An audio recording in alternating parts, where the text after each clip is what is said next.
Hello, friends. My name is Tillie Treadwell, and I have with me here Tobias Wayland. Tobias is joining me from across the vibrations, across the dimensions. He is here with me tonight to talk about his brand new book. Tobias, how are you doing this holiday season? I am great. Thank you so much for having me. My pleasure, sir. Thank you very much for joining me for a while. I think I had mentioned to you that I'm such a fan of what you've come up with that when I do have a little extra change, I'm going to go and I'm going to purchase the signed author's version, which I am thrilled that you offer, and I suggest everyone gets. Oh, thank you. My pleasure. But please, for those of my fans who are new, could you tell me who you are and what you do? Sure. So, uh, obviously, my name is Tobias Wayland, and I am the lead investigator and head writer for the Singular Fortean Society. And so, a little bit about what the Singular Fortean Society is. It is an investigatory and journalistic organization begun by myself and my wife Emily back in 2016. And so, what we do is we investigate the unusual without specializing in any particular area, and then we create various forms of content, mostly news articles, but obviously I also write books. We'll create short videos and things like that too to kind of share the information gained as part of our investigations as well. So, one of the most common questions that I get after telling somebody the name of our organization is, "What does Fortean mean?" And if you don't know, that's totally fine. The word Fortean comes from Charles Fort, and so Charles Fort was an early 20th century collector of weird news stories. And he would collect these weird news stories from all over the world, and he would write about them in these sizable volumes, right? And he would often speculate, usually pretty tongue-in-cheek, about what might be behind them or various commonalities and things of that nature. And one of his most famous quotes is, "One measures a circle beginning anywhere." And so that is to say, by studying any aspect of the paranormal, be it UFOs, cryptids, ghosts and hauntings, parapsychology, whatever, you could understand something about all of it because there does seem to be this level of interconnectedness, which is why, because we're the Singular Fortean Society, we don't specialize in any one area. And then the other word, of course, that sometimes people get hung up on in the title of our organization is singular. And so I know that we're not the only Fortean Society. There's still an inactive one in the UK. I'm sure there are some in the United States as well. But that word doesn't have to mean one. It can also mean unique or remarkable.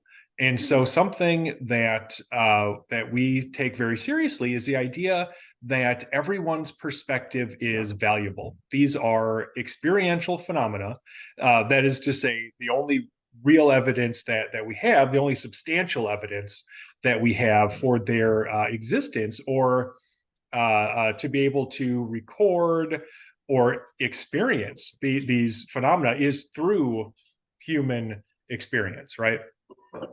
And so, because of that, everybody's perspective, everybody's experience with the paranormal is valuable.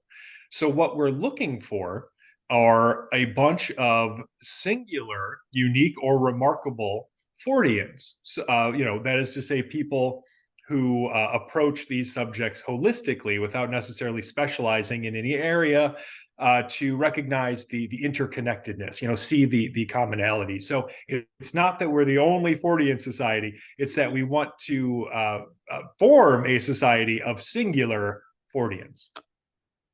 I love that explanation, and I agree entirely with everything that you have stated here. So, how is it that you collect these stories? How do you find these witnesses?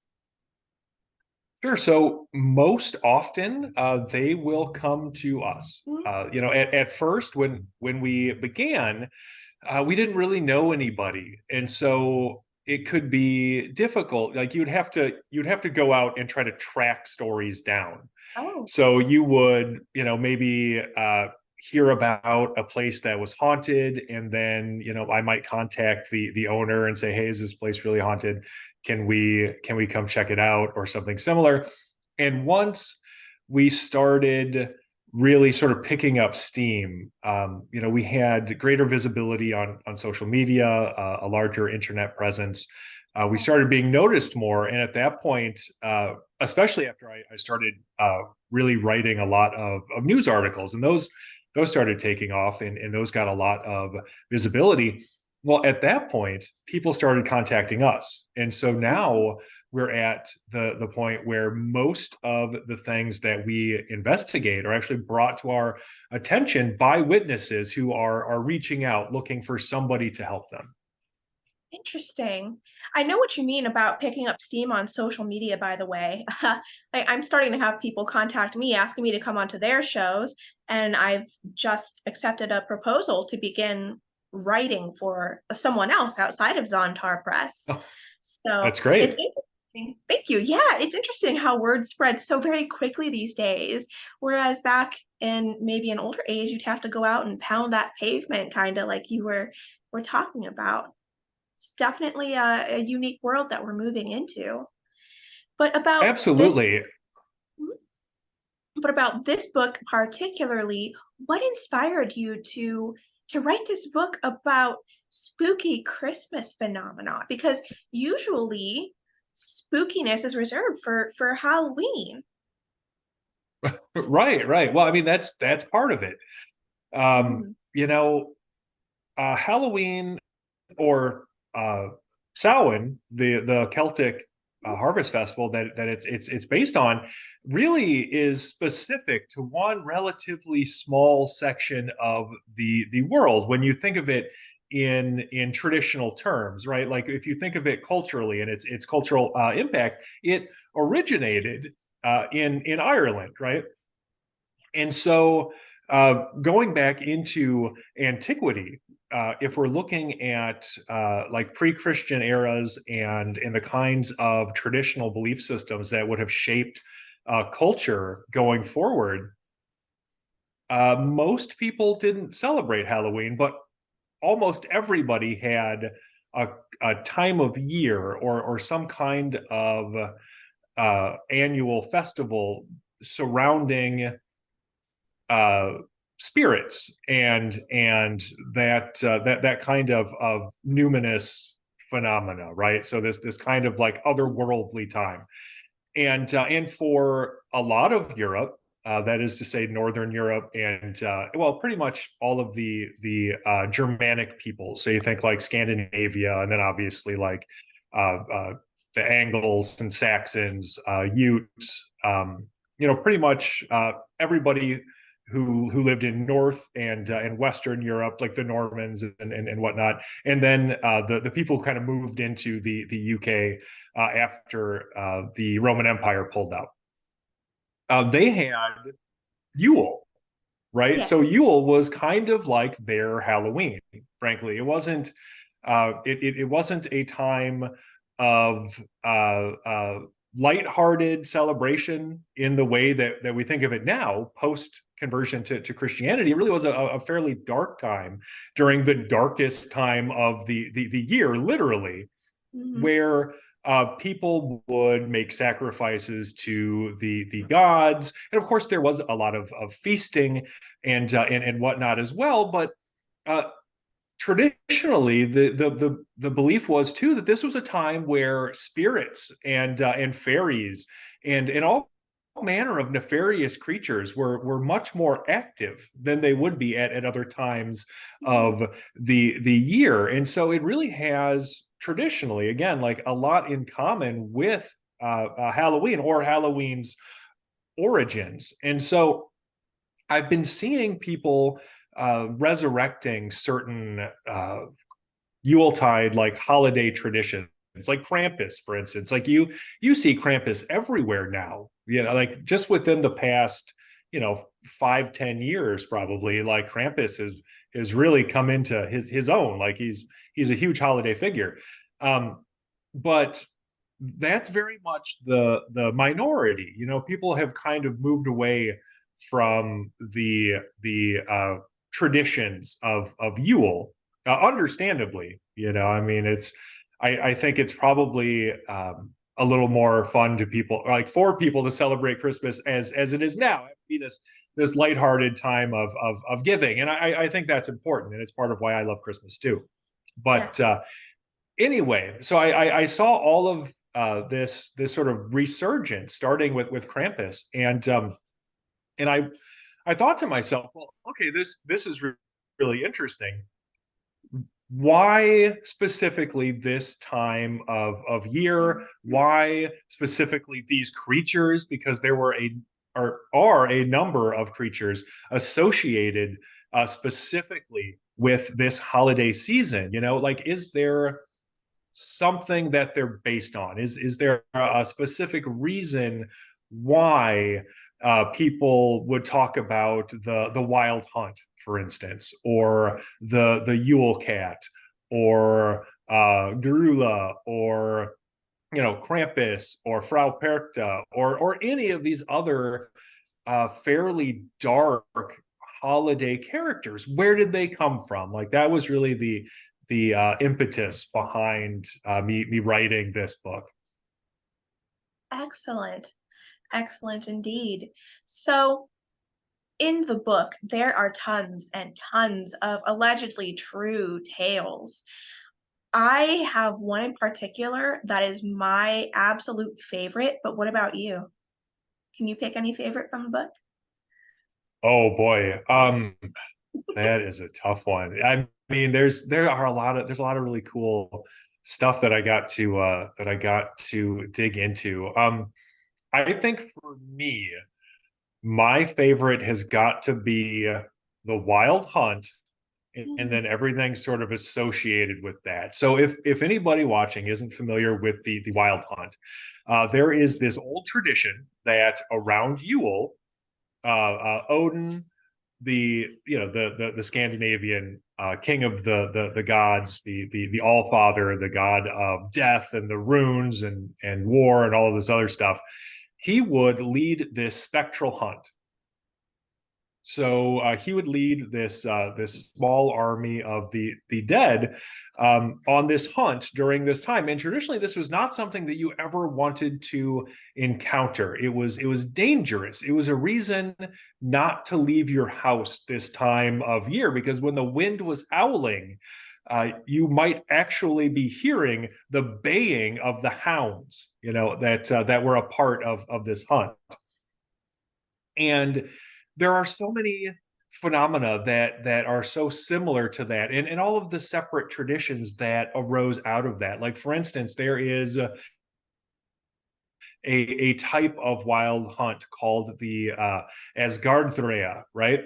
And so Asgardsrea is basically this troop of underground people, fairies, basically, who are said to come up uh, on Christmas Eve or around Christmas, and they will basically just cause mischief everywhere they go. So they'll come up from their fairy dwellings underground, and they'll march across the land. And it's definitely not something that you ever want to run into, but there are weird associations with it. So like people will associate this fairy troop with missing time, for instance.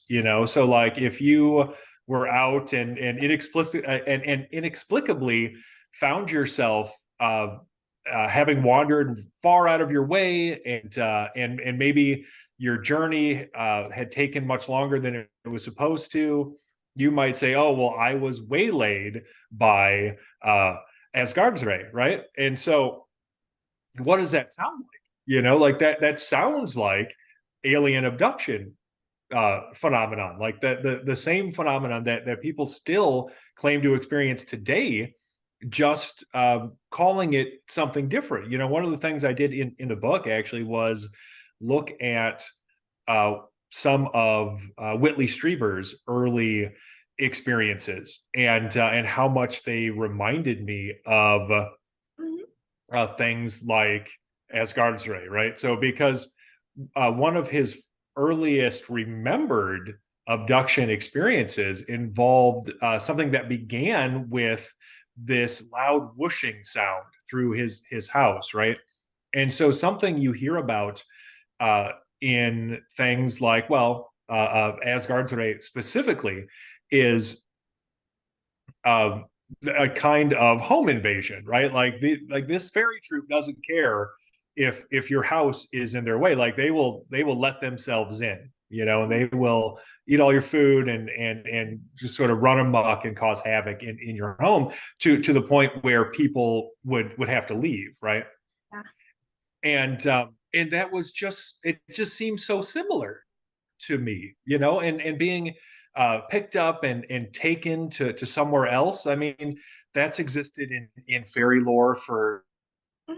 hundreds and hundreds of years, right? So there's all of these similarities, and so I couldn't help but think, well, do things like the Wild Hunt, these fairy troops, the Asgard's like could they have been based on a phenomenon such as or similar to alien abduction that people are still to experience today. And I don't mean that um, it's ET, it's necessarily in extraterrestrial who has been coming here for centuries, because I think that's our narrative, right? Like that's something we've come up with in the 20th and 21st centuries. All I'm really getting at is there could be some unexplained phenomenon that we still don't understand but are still experiencing, that we have just applied a different narrative to, that is essentially the same as what people were experiencing when these traditions started. I do agree with you there. And in my own studies and even in my own experiences, because I'm a retired paranormal investigator and retired paranormal counselor, everything was all looped together. The forest guardians, the aliens, the Bigfoot, the shadow people, the poltergeists, everything. And then I think too that sometimes maybe they take the form of what human beings would call aliens or fairies or anything else because it might suit a certain agenda. So who's to say, bringing it back to your book, that we don't have them perhaps posing as Santa Claus sometimes, or as Krampus or someone else? Who's to say, really?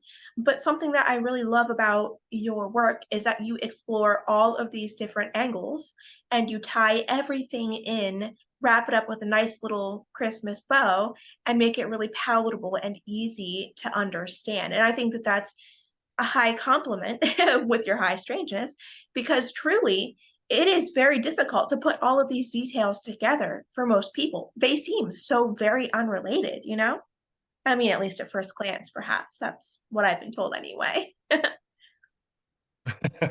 Sure. No, I mean that's absolutely true, and I'm really glad that you picked up on that, because something that I try really hard to do is to make these concepts approachable. I don't want people to feel like they're reading a textbook. It's not homework. Like it should be fun to read, even though you might be learning something, right? And so I definitely don't want to write a book, even if it is somehow solving all of the mysteries of the universe, which of course it's not. But Yeah. even if it's something I consider to be a really important work, what's the point if nobody's reading it? If it's not fun to read, if it just even if it gets bought and just sits on a shelf because somebody picked it up and it was really dense and read like some scholarly text or something, Yeah. that's not my goal. Obviously, like I write books because I want them to read them, and so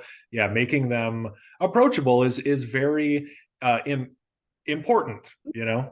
Yeah, I call your brand of writing edutainment.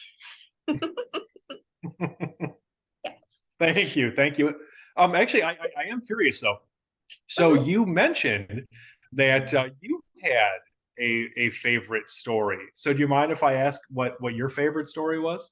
Absolutely. Is it okay if I talk about it in detail, or just should I give like Yeah. No, a get into it. Like absolutely. That's cool. okay. So I personally have an obsession um with liminal spaces. I don't know why. I'm just a creepy crawly like that, and I identify with that. So the the story where the one person saw Santa Claus kind of like shush him and then he crawled underneath the Christmas tree, that was my absolute favorite. He crawled under the Christmas tree and just disappeared. I want to know so badly, where did this Santa figure go? How did he go there? Why was he in that person's house to begin with? And was that really that non-human person's actual form?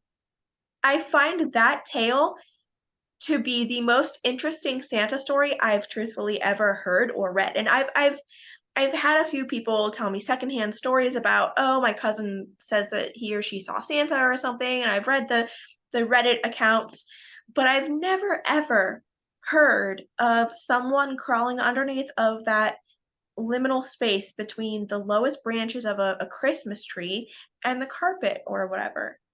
Hmm. Yeah, no, that is really, really interesting. And possibly like the most fascinating aspect of those stories to me is that the holiday characters in them, because I ended up including like three Easter Bunny sightings too, just because I Yeah. had them and they seemed relevant, you know. But yeah, the holiday characters almost never behave like you would expect them to. You know, it's very rare. I only have one account, and this is someone that I've spoken to directly, right? Whoever talked about receiving mysterious presents, you know, like finding presents at Christmas time that couldn't be explained. Usually, it's like what you're talking about, where somebody will have one, frankly, pretty creepy sighting of something that looks like Santa Claus in their house, and that's it. And there's no other holiday aspect to it, right? Like there's nothing else about it that screams Christmas other than the appearance of this character. And the appearance of the character, like specifically with Santa Claus, is almost never the traditional depiction of that character, right? It's always all well. I shouldn't use any like absolutes here, but okay, almost always.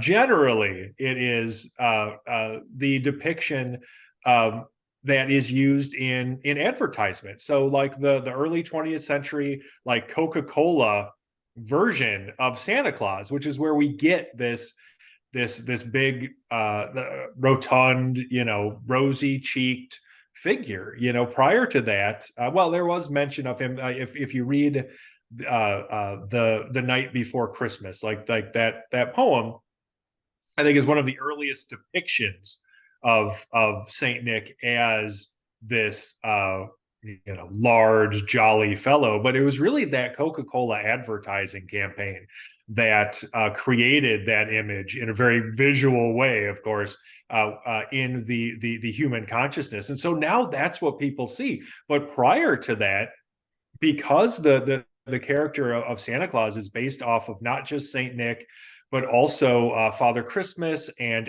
Odin. Actually, you know, to come full circle back to Scandinavian mythology, he was traditionally depicted as a lean, gaunt figure at times, or even a like a tiny mischievous elf. Like his depiction was all over the place, and it really never became locked in until that Coca-Cola campaign. And now that's all anybody sees. But that's weird, right? Because why would the version of this character that people claim to see be one that was wholly invented for a soft drink advertising campaign? It's Mhm. just bizarre. It is bizarre. I never would have expected that, especially given all of the folklore around his original alleged presentation. I would think that that would be a more comfortable, appealing form to take, but it seems to me that it more follows human expectation or desire. And that in itself, I find really fascinating. I'd love to know what that's about. Oh, definitely. I mean, I think there are a couple of obvious possibilities, right? Like you have the idea of egregores, for instance, right? Yeah. These thought forms that arise out of human belief, right? So, like human belief systems can create these living thought forms, and it's an interesting idea. I have some issues with it on sort of a philosophical level because um, the phenomena that are normally related to it the most, like, don't necessarily behave in a way that I would expect if something like a thought form was the actual explanation for them. Like using Santa Claus as an example, you would expect if this was a living thought form created by the belief of millions or billions of people, right, that it would behave in a way that was much more in line with our expectations of how Santa is supposed to behave. Using the story that you shared as an example, like, is that what Santa Claus is supposed to do? Like crawl around and creep people out and then disappear under their tree? You would think that like you would actually have people reporting seeing Santa Claus, bringing them presents, or actually like finding present like mysterious presents underneath their tree or something. But you almost never do. This character almost never behaves in a way that is similar enough to what we would expect Santa Claus to do for me to really be able to buy in wholly on the idea of a living thought form. I mean, you can go into so much more detail with that, and I would never rule it out, of course, because I don't know. And there could be other explanations as to why the character that people are seeing's behavior is so erratic, compared to what you would think it should be doing. Mhm. Of course, another potential explanation is that it's some kind of disguise. So you think of John Keel's Ultra Terrestrials, right, and how he would talk about them altering their appearance according to some unseen, perhaps unknowable plan or motivation. So if there was some other phenomenon present, some mysterious being or entity capable of manipulating human consciousness into seeing whatever it wants, maybe it had its own reasons for wanting people to see Santa Claus or the Easter Bunny in Yeah. those specific situations. Yeah, I am actually with you on that. And I've done a few shows recently where I talk exactly about this possibility. And to me, it seems highly likely. Of course, I don't think that we're going to be able to necessarily prove that. Proof is subjective in many cases. Everyone has a different opinion for the most part on what proof is. So will it ever actually be proven? I don't know. We have technology these days that back in, say, allegedly the 1700s or earlier even, it just wasn't a possibility. It would look like magic or whatever, and now we have the same thing here, and we can't tell with technology what's real and what's not a good portion of the time. So for myself, I just like to run with the possibility, like, it could be anything, it could be everything, it could be nothing. I have no idea. I'm just here for the party. So, and I think really, yeah. And I think that you do a really good job of communicating those doubts and every different side of possibility. So for me, I think that your book is a valuable resource, especially for anyone who's just getting into this. To me, this reads as a beginner friendly book, even though it dives into some pretty deep concepts, in my own opinion. And I hope that your book will actually gain more popularity for that, because I think there are just a lot of like fantastic points in it. Well, thank you so much. Again, like kind of what I want to do is create work that is very approachable, and I normally assume that people aren't necessarily familiar with the subjects that I'm writing about. I mean, there's just so much in these fields, and even somebody who's been interested in these subjects for decades couldn't possibly know all of it, right? And so I think it's important to kind of take the time to explain things carefully and in a way that is easily understood. And I'm sure there are probably a multitude of examples, throughout my work, but it's something that I really tried hard to represent in the Singular Fortean Society's Yuletide Guide to High Strangeness, right? Because I knew we were going to be dealing with a lot of very high concept stuff. I mean, looking at well, going back to the Wild Hunt, since I already touched on that, there was another aspect to that I wanted to look at, and that was UFO flaps, right?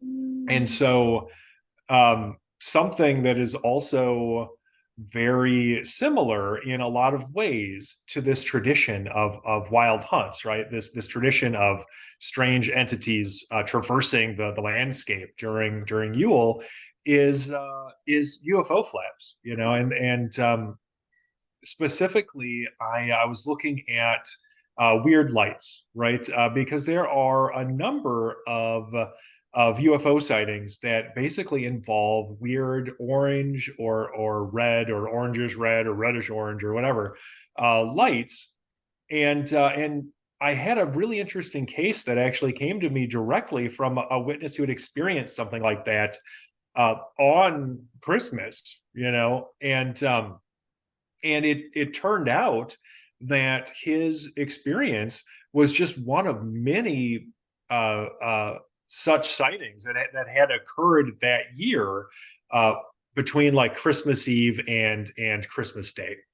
And Hmm. so, in thinking about that, yeah, I mean, which was fascinating to me, Yeah. especially in writing this book, and thinking about that, I was like, okay, well, how might this have influenced something like traditional storytelling? Like how might this have been represented hundreds of years ago? And I thought, well, okay, if you're telling stories about this spectral hunt, and maybe if you see something like half a dozen weird glowing orange or red lights, like say traveling through a forest or something, maybe you think of those in terms of lanterns or torches lighting the way of this spectral hunting party, and so that just gets folded in to these legends, and so there's just so much inter connectedness there with the wild hunt.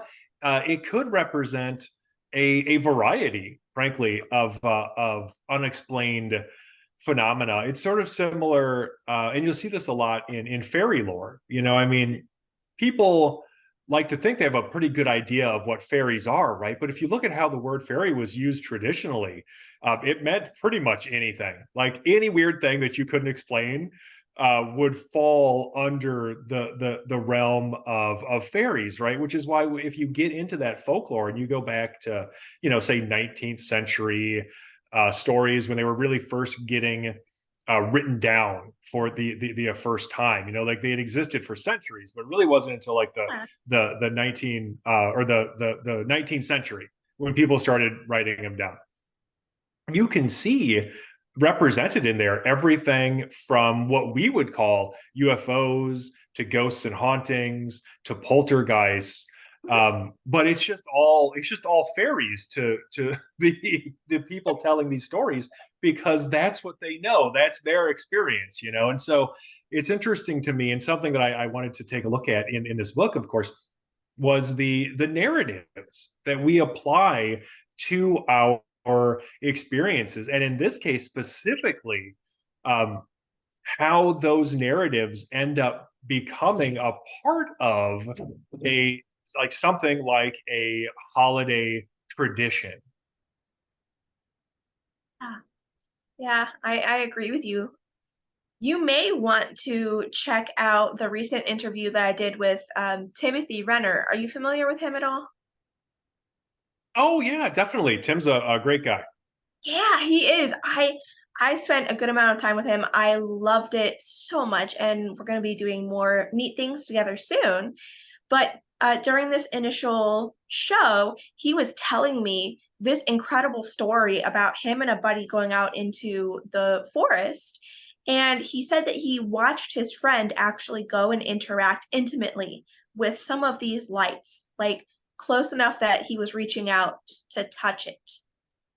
And I am fascinated by those stories, and those are the ones that I want to hear. And I wish that we could talk to whatever or whomever these are so that we could learn more, because it seems to me, who knows, what if they're the ones occasionally posing as good old Saint Nick or something, just sprinkling a little bit of magic in the human holiday season.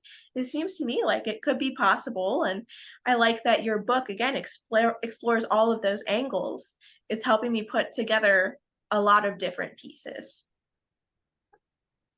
Yeah, I mean it's interesting that you bring up that experience too, because something that I didn't mention, but was a part of some of the reported mystery light sightings, was that they did seem to act with some intelligence, or at least there was a seeming level of sapience that was interpreted by the, or inferred rather, by the observer. So using the one story that I brought up as in example, this gentleman was driving along.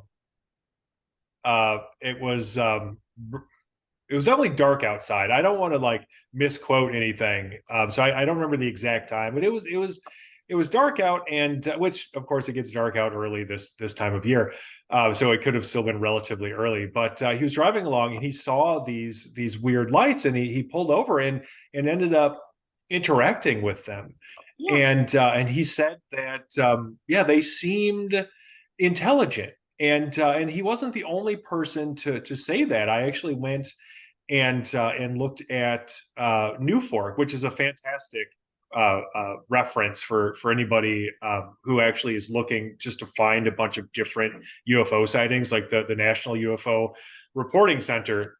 It's a free online database, and it is a researcher's dream when it comes to UFO stuff. But there were at least several of these New Fork sightings where, yeah, people felt like what they were seeing, had some intelligence behind it, and that's fascinating to me, because as you mentioned, these things are far weirder than just lights. I think a lot of people hear about lights in the sky, and they think about like, oh, okay, well, maybe it's just a drone from a spaceship or something, and it's like, well, I guess, I mean, we have no way of knowing that, but like that's one of the most boring possible explanations, I think, when you really get into these stories and you hear about people seemingly interacting with beings, like living beings made of light, right? Like that opens so many just bizarre possibilities. Again, like you have to think of John Keel and his ultra terrestrials, and start thinking about how they were described as being able to, well, essentially they were described as being balls of light, sort of in their natural form, Mhm. but being capable, of course, of appearing as anything they wanted. which led to a variety of seemingly disparate paranormal phenomena, but really all connected because it was just people seeing, ultra terrestrials in their various forms. And I don't know that I buy into that completely, but it's certainly something fascinating. I think to sort of ruminate on, Yeah. I have had my own experience with fairies and balls of light switching back and forth between those two forms, at least if I'm not crazy. Again, I'm just some talking chick in front of a Christmas tree. Don't listen to me, probably. So, for myself, though, now that my butt is covered, I did have an experience, I believe, when I was a little kid, where I was, as little kids sometimes are, up late at night at grandma's house, just excited to be there, and it was really early in the morning at this point. And I heard beautiful music coming from outside. And my grandma, she, this was in Ohio, by the way. I was born in Lake Mary, Florida, but my family had northern, lots of northern ties. My grandma came from old school Germany. Like she was an immigrant from I think the 1920s or 30s, if I'm remembering properly. Yeah, but she was extremely dedicated and proud of this flower and herb garden that she had. She had butterfly bushes in it. She had tiger lilies and tons of herbs. And she was just very proud of it. She took immaculate care of this thing. She mulched it and everything herself. And she was like in her 70s at this point. So my family had me very late, by the way. Yeah. But in hearing this music, I went to the kitchen window and I looked out and I was able to see what looked like some of them were, if I'm remembering properly, just little tiny naked looking human people. Some were wearing really fancy clothes, some were wearing rags, and then some were like little figures, little animal figures wearing fancy clothes. It was the strangest thing. But then as I was watching, they would shimmer sometimes and then turn into balls of light and then turn back into whatever form that they had taken, and they just kept oscillating between the two.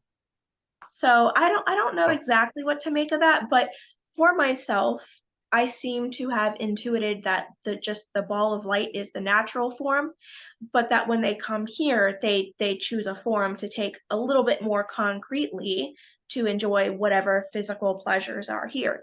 This is just my own theory. I don't have any proof for it. Hmm. I did read recently, though, there were some scientific findings that human bodies do emit light. And so there are some you could say quantum scientists who are asserting that human beings are just toned down sources of light, that's what the body is.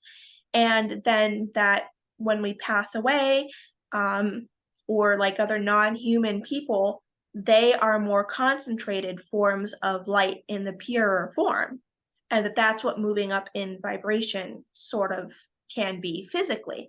And I tend to agree with that. It lines up with what I've seen personally, but again, I might be crazy. I don't know. So, what do you think?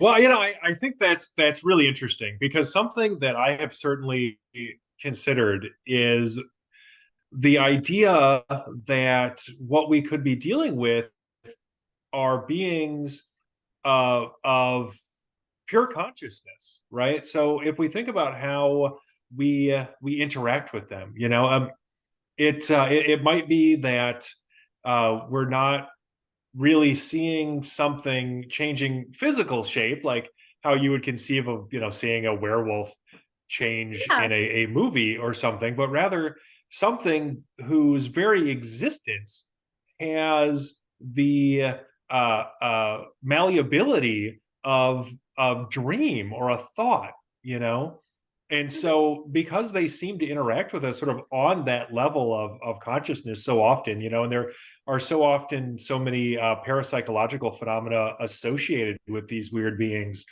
People will talk about receiving telepathic communication, or some kind of like empathetic transfer, be it feeling extreme fear or the opposite. They might feel like warmth and love, and all of this stuff seemingly happening on the level of consciousness. And so, if you want to get really weird about it and think about the idea that consciousness might be its own universal force, something that exists outside of the human body, that that we just sort of act as antennae or receivers, to receive. Then you could think about something like, say, the possibility that that this universal force, consciousness, universal consciousness, exists in dimensions that the human body doesn't, because we have three dimensions that our human body exists in and can interact with, right? So what if consciousness isn't limited? What if consciousness, exists in more dimensions than that? And what if these beings are native inhabitants of this universal force? What if that, or at the very least, that is because their natural form exists in all of these dimensions that our physical forms can't actually interact with. The only way we have of interacting with them is through consciousness, because that's the only medium that exists or in enough dimensions for us to actually be able to interact with them.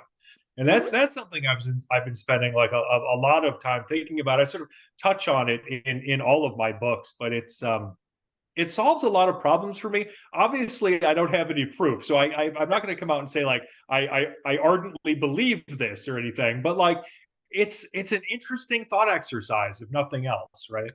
Yeah. I actually do support that theory entirely, which is rare for me to say, but that also lines up wholeheartedly with all of the non-human experiences that I have had in my years of having my own paranormal experiences with lots and lots of different non-human people, as well as then all of my time as a paranormal counselor and a paranormal investigator. So a lot of the time I would be working as intermediary between the human people and the non-human people. And my whole job was to broker deals between the two groups. And a lot of the time, I would be getting information that human people would regard as being secret. So this is part of what actually encouraged me to quit, because I was attacked by one of the human families that I was trying to serve. Yeah, because I didn't realize just how much of a secret the abuse and the alcoholism was. And I worked with the Catholic Church. This family, for all intents and purposes, seemed to be like the perfect Catholic family. But allegedly, out of the blue, they'd started to have escalating negative paranormal experiences in their home. And I was part of a covert Catholic paranormal investigation team, and I like to call it the exorcism light team. Um, yeah, but I was the intuitive co-lead of this group when they asked me to join. And these are not their real names, Karen and Bob. I just call them Karen and Bob. That was the wife and the husband. They seemed to be perfect. Their teenage child seemed to be all well and good and whatnot. And they just seemed to randomly be having these experiences. Well, I get in there and I start working with them. And typically my protocol was, when I go to meet these people, until I have psychologically screened them and physically screened them, because I have a few years of clinical training for healing trauma and mental care, extreme mental care. I don't talk about paranormal stuff with the family. I need to get to know these people first. It's what I call a holistic investigation. So I'm not going there to investigate the alleged paranormal activity. I am going there to investigate everything, to see where I can find the genuine root causes for that paranormal activity. So in my mind, it's very different. They swore though they were dealing with at least one demon. I didn't find this at all to be the case. When I got there, I did my usual screening and it seemed all very nice. Like they sat me down for cookies and whatever, and the mom had baked and stuff. It just seemed very, again, wholesome. But then I started, because I'm an energetic empath, I started to sense, and then I was able to see the so-called demon from the side of my eye. And I've seen weird stuff all of my life. My very first memory is in a baby carrier, and I have that memory back to infancy. So I'm just used to it. So I don't react whatsoever. And the demon just starts quietly beaming information at me and giving me the visions and whatnot. And after a while, I decide like, oh, I'd like to go have a personal tour of the house. It's just gonna be me walking around the house and seeing if I can pick up anything. And this so-called demon, not a demon, this person, this non-human person, was actually, according to them, there just by coincidence, feeding off of all of the negative energy of the family. And this person told me they're putting out all of this free food, and now they're upset that I'm here. And they told me that it's nothing personal. So if they want me to leave, they need to change what you guys would call the vibration. And then that's when that person was telling me in detail, this is what Karen gets up to every morning. She's a constant drink and driver. So she's always drunk, almost always drunk. And she tries her best to hide it, and she does a really good job. And she is, by our standards, a complete monster. And then I want to say he, it was a masculine energy in my experience, told me about Bob. Said that Bob would come home every day. He hates his life, he hates his job, he hates his marriage, and he just takes it out on the house and the family. And then he said you got the teenage kid who is just in the middle of this, not understanding what's going on. And so there's all of that suffering to feed on from the child too. And I took this information back, and I was very young at the time. I was like 23. So I was naive. I probably could have handled this better, but because I didn't understand at that point the extreme emotional reactivity of a lot of human people, I just laid it all out there. I was like, I don't think that you're dealing with a demon. This is what they told me. And when I got to the part about Karen's day drinking and the drunk driving and whatnot, she became a whole different person. Like she started flipping out. She like grabbed a crucifix off of the counter or the wall or whatever. She started throwing things at me, calling me a demon and making fun of me for how I look. And then Bob just went into this like sorrowful slash rageful meltdown right there in the kitchen. And the poor teenage kid's just like hanging his head in the corner. And the only thing that this poor thing uttered at that time was, it's true. It was like something like that. This teenage boy was just like, it's true. And we had to leave because it was just so volatile. And on the way out, this non-human person said, I told you so. They're the problem, not me. So, long story short, I do think that there's a lot to this, and I think that human beings and the so-called fairies and the aliens and everyone, I think that we're all one big family. I just think that the human brain filters out a lot of what is actually there, and I think that they do inhabit a slightly lighter vibration. And I think it just goes up from there, and that sometimes they can come here, for whatever purposes. And um, that was one of the most impactful cases. This non-human person just said that they enjoy popping into the physical whenever they can because they can actually taste things and do things here that they can't do up there. It's a very different physical experience, is what I've been told. And I've heard this story again and again on many cases that I've worked. Thank you very much for attending my TED Talk. I welcome any. No, that was I wow. I'm glad that you told me that. That was a really, really interesting story. And I think one of the things that it illustrates to me, and this is a point that I try to get across to experiencers, and I am an experiencer myself. I have been since I was a little kid. I meant to ask. Is Yeah. Yeah, is honestly, people don't generally have a lot to fear from the otherworldly. Like people ask me after I have related some of my own experiences, like they'll say, "Hey, like weren't you scared?" And I'll say, "I mean, not really, not at that point, because if whatever this is wanted to hurt me, I'd be hurt by now." And Yeah. you almost never hear about serious physical injury, at least not anything corroborated by real medical evidence or anything.